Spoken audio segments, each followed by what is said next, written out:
শুধু 2019 সালে 3 বিজেপি কর্মীর খুন নয়, সন্দেশখালীতে 2021 সালেও অব্যাহত ছিল শাহজাহান বাহিনীর অত্যাচার।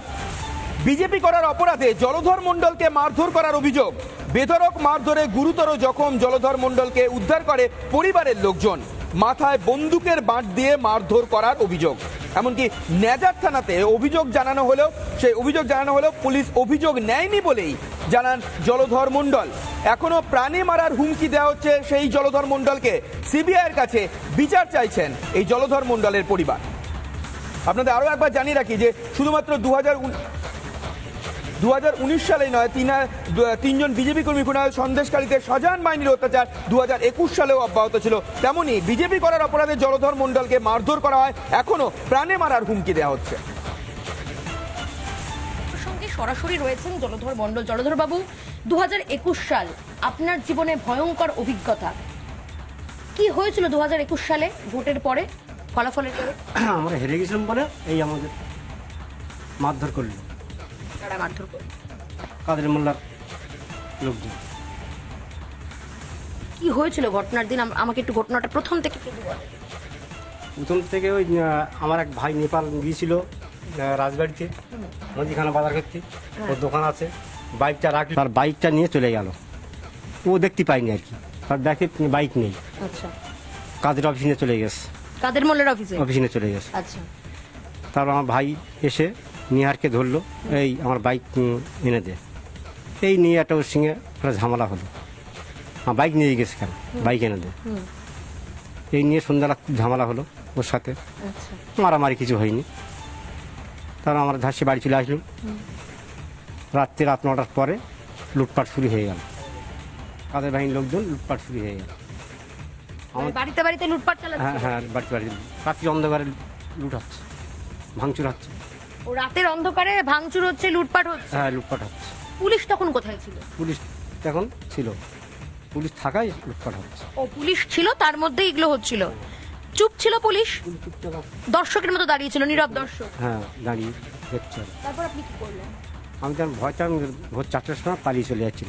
ঠিক শুনে আমি তার পালাচ্ছিল, ভয় তাগিয়ে আমাকে ধরে তখন মারধর শুরু করে দিল। কোথায় সেটা মারধরটা কোথায় শুরু হয়? এই রাস্তার উপরে একটু আগে আর কি, ওই গৌরঙ্গর বাড়ির ধারে। ওখানে ধরলো, ধরে মাথা ফাটিয়ে দিল বন্দুকের রটে বাড়ি মেরে। তখন আমি রবীন মণ্ডল, বাপ্পা, গৌরঙ্গ, ভানু, কাদের বাহিনী সব মারলো। আরও লোকজন ছিল, বহু লোকজন ছিল। আমি তার জলটা বাঁধে পড়ে গেছি। আমার বাড়ির লোকজনকে খুঁজে পাইনি, ওরা পুলিশ নিয়ে গিয়ে খুঁজেছে। তারপর আমাকে খুঁজে পেলো, তারপরে আমি আস্তে আস্তে বাড়ি আনলাম। চোখের জল আমি দেখতে পাচ্ছি, চোখের কোনায় জল জমেছে। এখনো তো আতঙ্ক তাড়া করে বেড়ায় জলধর বাবু। আমি এখনো ভয়তে এখনো ঘুরে বেড়াচ্ছি, কি করব, এই বিচার কবে পাই। আপনার সাথে এই ঘটনা যে ঘটলো, আপনি তখন অভিযোগ জানিয়েছিলেন পুলিশের কাছে? থানায় গেছিলেন? হ্যাঁ, থানায় গিয়েছিলাম, কোনো অভিযোগ নেই। কোনো অভিযোগ নেই? কোনো অভিযোগ নেই। জলকরের বাঁধে পড়েছিলেন? হ্যাঁ, অজ্ঞান হয়ে পড়েছিল। এবার বাড়ি এনে এইবারে ব্যান্ডেজ করে, এবার ওষুধ, জ্বরের ওষুধ ছিল, জ্বর এসেছে, এবার ওষুধ খাইয়ে। অভিযোগ জানিয়েছিলেন? হ্যাঁ, পুলিশ এসেছিল, এসে দেখে বললো যে তোমরা হসপিটালে নিয়ে যাও। আর কিছু বলেনি? অভিযোগ নেয়নি? না, অভিযোগ নেয়নি পুলিশ। জলধর বাবু, অভিযোগ নেয়নি পুলিশ।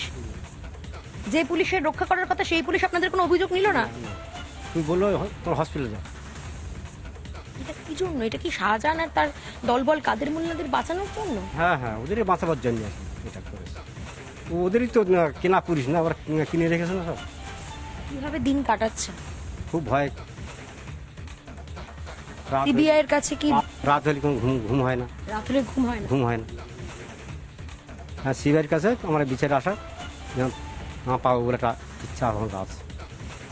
প্রশ্ন উঠছে, আর কতদিন এই ত্রাস, এই আতঙ্ক তাড়া করে বেড়াবে সন্দেশখালীর ভাঙিপাড়ার স্থানীয় বাসিন্দাদের, সাধারণ মানুষদের?